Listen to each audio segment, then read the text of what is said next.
ഒരിടത്തൊരിടത്ത് അസു എന്നും ഗ്രഹു എന്നും പേരുള്ള അയൽവാസികളുണ്ടായിരുന്നു. ഇവർ രണ്ടുപേരും വളരെ വലിയ ഈശ്വരഭക്തന്മാരായിരുന്നു. തപസ് ചെയ്യാൻ മിടുക്കരുമായിരുന്നു. തപസ് ചെയ്ത് ഇവർ ഒരു ദിവസം ഈശ്വരനെ പ്രീതിപ്പെടുത്തി.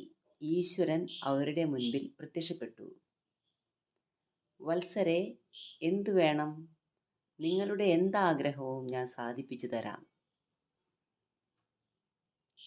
അപ്പോൾ ഗ്രഹു പറഞ്ഞു, എനിക്ക് അസുവിന് കിട്ടുന്നതിൻ്റെ ഇരട്ടി വേണം. അസു ഇത് കേട്ടു. ഇനി ഞാൻ എന്ത് വരമാണ് ചോദിക്കുന്നത്?